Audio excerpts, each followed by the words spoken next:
ఒక కూరగాయలు అమ్మే వ్యక్తి 32,000 కోట్ల స్కామ్ చేశాడంటే నమ్ముతారా? ఎస్, నమ్మాలి. అతని పేరే అబ్దుల్ కరీం. దీన్ని తెలుగు స్కామ్ అంటారు. ఇంకొంతమంది అయితే స్టాంప్ పేపర్ స్కామ్ అని కూడా అంటారు. ఫస్ట్ ఈ స్టాంప్ పేపర్ స్కామ్ గురించి తెలవాలంటే ఫస్ట్ మనకి అబ్దుల్ కరీం ఎవరో తెలియాలి. అబ్దుల్ కరీం తెలుగు వాళ్ళ నాన్న రైల్వే ఎంప్లాయ్. చాలా హార్డ్ వర్కర్ అండ్ చాలా స్ట్రిక్ట్ పర్సన్ కూడా. అబ్దుల్ కరీం 1961లో పుట్టాడు. కరీం 8 సంవత్సరాలు ఉన్నప్పుడే వాళ్ళ నాన్న డయాబెటీస్తో చనిపోయాడు. అలాగే అబ్దుల్ కరీంకు 2 బ్రదర్స్ ఉన్నారు, అబ్దుల్ కరీం అలాగే అబ్దుల్ అజీం. తండ్రి చనిపోవడంతో ఖానాపూర్ స్టేషన్లో కూరగాయలు అమ్ముకునేవాళ్ళు. అలా జీవనం కొనసాగించేవాళ్ళు. కూరగాయలు అమ్ముతూనే తన బీకాంను కంప్లీట్ చేశాడు Abdul Karim.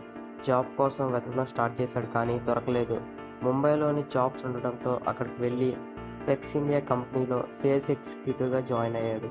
But sales complete చేయకపోవడంతో జాబ్లోంచి తీసేశారు.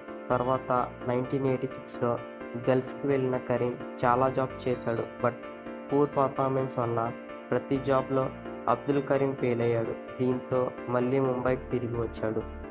కరీంకు తక్కువ టైంలో ఎక్కువ ఎర్న్ చేయాలి, బాగా సెటిల్ అవ్వాలి అని ఉండేది. ఇలాంటి మైండ్ సెట్తో ఉండేవాడు.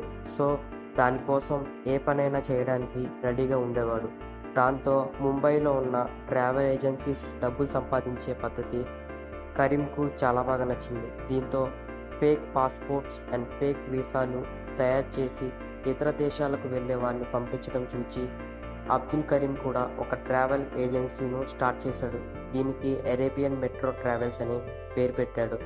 అబ్దుల్ కరీం మెయిన్ కాన్సెప్ట్ ఫుల్గా మనీ సంపాదించాలి. అనుకున్నట్లుగానే ఈ ఫేక్ వీసాలు, ఫేక్ పాస్పోర్ట్లు యూజ్ చేసి డబ్బులు సంపాదించాడు. బట్ తర్వాత ఇమిగ్రేషన్ అధికారులకు దొరికిపోయాడు. దీంతో అబ్దుల్ కరీంను అరెస్ట్ చేశారు.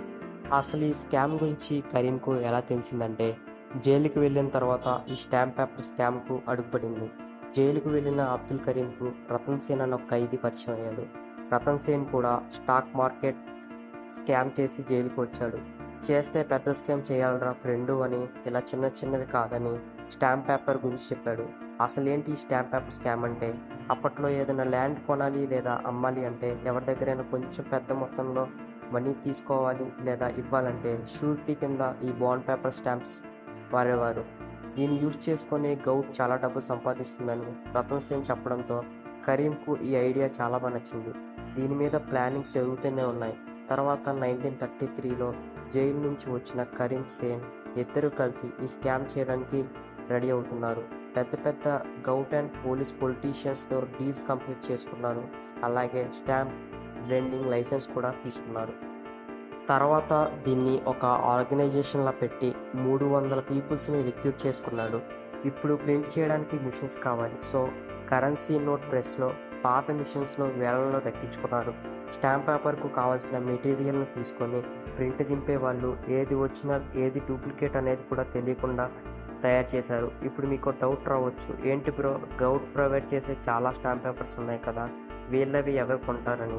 ఇలా చిక్కులు వస్తాయనే గౌట్ అఫీషియల్స్తో స్టాంప్ పేపర్ షార్టేజ్ క్రియేట్ చేసి దాని ప్లేస్లో ఈ స్టాంప్ పేపర్స్ వెళ్ళేలా సెట్ చేశారు. ఇలా డిఫరెంట్ స్టాంప్ పేపర్స్ లాటరీలు ప్రింట్ చేసి ఏకంగా 38,000 కోట్లకు 18 స్టేట్స్కు ఈ స్టాంప్ పేపర్స్ను అమ్మేశారు. తెలుగు స్కామ్ ఎలా బయటపడిందంటే, ఒకరోజు ఈ స్టాంప్ పేపర్స్ను వ్యాన్లో తీసుకొని వెళ్తుంటే దొరికిపోయారు. దీని మీద ఇన్వెస్టిగేషన్ చేస్తే చాలా ఈజీగా అబ్దుల్ కరీం పేరు బయటకు వచ్చింది. అప్పుడు అబ్దుల్ కరీంను అరెస్ట్ చేసి కేసును సిట్కి ట్రాన్స్ఫర్ చేశారు. తర్వాత ఇన్వెస్టిగేషన్లో చాలామంది రాజకీయ నాయకుల పేర్లు, అధికారుల పేర్లు కూడా వచ్చాయి. తర్వాత అబ్దుల్ కరీంకు నార్కో టెస్ట్ చేస్తే ఒక కళ్ళు చెదిరే విషయం బయటకు వచ్చింది. ఆ నార్కో టెస్ట్లో ఎన్సీపీ పార్టీ చీఫ్ పవర్ పేరు అబ్దుల్ కరీం చెప్పాడు. తర్వాత ఈ కేసును సిబిఐకు ట్రాన్స్ఫర్ చేశారు. ఈ కేసులో కరీంకు 2006లో 30 సంవత్సరాల జైలు శిక్ష, అలాగే 202 కోట్ల ఫైన్ వేశారు.